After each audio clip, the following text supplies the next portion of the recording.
G'day guys, it's good old Craig O'Meara here. I know it's been a while, but welcome back. And welcome back to the very first episode of Raised Rails, a model railway. And I'm sure you can tell from the name, this is quite different to our original Raised Rails. In this series, we're going to show you how to build your very own raised rails, your rails, or a train set at least. Model railway, and we are going to show you how to do it a bit cheaper and easier. Show you a few shortcuts and how to do it on the cheap if you like. So let's have a look now at what we'll be working with. So if we come down onto the track here, onto our board, first thing we've got to do is get a big board, which we've sourced. Go to Bunnings, or you can go around the factories and find a big board. We've done that. This one was too big, we had to cut it down. So we've cut it down to about 2 metres. A bit bigger than 2 metres I think, and we put it onto a trestle table. You can buy the trestle tables at Bunnings, but any table will do. And if you look down, the first thing we'll do is mark out with a texter where our track's going to go, where we might think the roads are going to go, and houses and things. Think about where you might have a mountain. In this case, where the raised part at the back of the track's going to be, because you wouldn't want it at the front obviously. So the back will be raised. This will be the raised rails here. And I've already done some work. This is not fixed yet, it's just sitting here. And we'll talk to you a bit more about that as we go. We've got to raise up the platform where the train has a slight angle coming up. And we're going to make all that out of styrene pieces and these bits of masonite that we've cut up into sections just to follow the track around. It goes under the track just to make it stable. And we're moving around on the track now. You can see we've got a transformer here. That's our power department, and that is 16 volts. So 16 volts DC. I'm not sure why it's 16, everything running on 12, probably for the load. And 16 volts AC for your lighting on the other side, which can also run other things we'll talk about in a minute. And if you want DC power, you can use diodes to change it to DC, which we'll talk about if we're going to do that later on. We'll move along now to some of our carriages and our trains. So down the front here you might notice there are some diesel electrics down here, locomotives.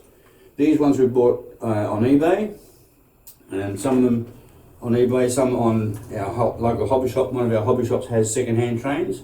So just look around all your hobby shops and find a good shop near you. Some shops are expensive and others are cheaper. So we're trying to save money, remember. So we'll look on to some of the other carriages. There's a powered carriage, so it means it's got a motor in it. Some carriages don't have motors. So that one can drive itself, so like in suburbia. And these carriages are not driven, and this one has lights inside but there's no power on the wheels, so it's a illuminated carriage, which looks very nice. And that one's actually a new one. That was a brand new one I think, from memory. Speaking of new ones, this one was a new one we bought, mainly because it had Carlton United Brewers on there, and it's also V-Line.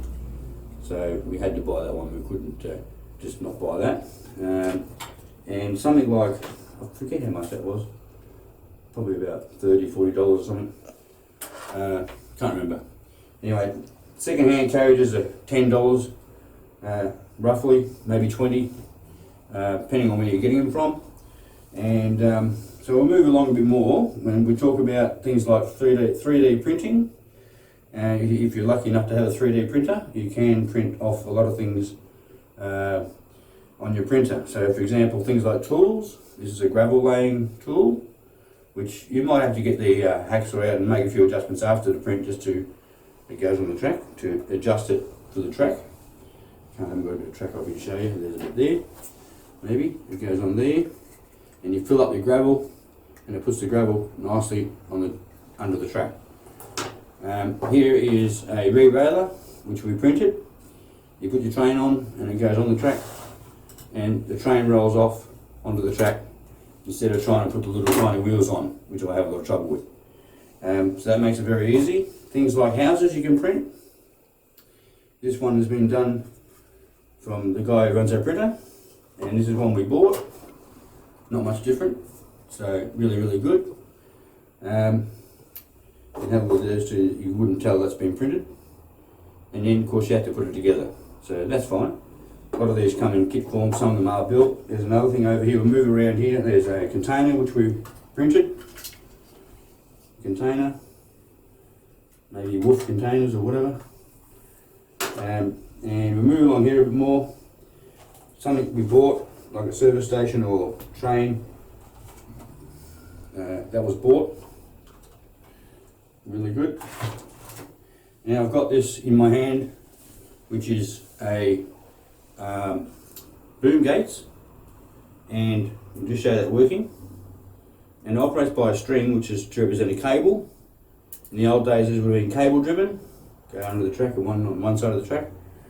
I'm not exactly sure how that goes, but we're going to be trying to get these going. We have got a module that can work this, and that'll be over on the far side of the track, right over the back here. And now I'm over this side now. I've got some lights I can show you. Street lights, really nice. So they're double with looks like Cree LEDs. And I've actually run one of these. They're pretty bright, pretty good. There's two in there, there's 4 wires. You can wire them different ways, and you can use resistors, or wire several of them through to cut the volts down. You might have 4 of these on one row to share the volt, otherwise you'll be popping them, right? We'll talk more about that as we go. And I think we'll just look at this machine over here. It's a clocking machine, and again we'll talk more about this when we do it, but this is to do your landscapes. You've got things like this sort of thing. This can be like grass, and you put it in here and you shake it down and it stands up. It's electrically charged, thousands of volts. We'll talk to you more about that as we go.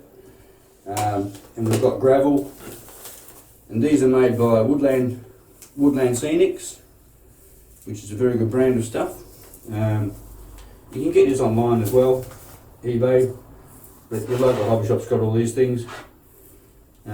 Just go to your hobby shop, really support the local business, you know. Or you can get online, it's up to you.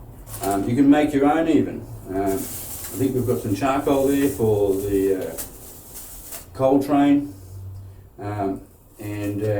Yeah, look, just different things, there's different colours, maybe that's for trees.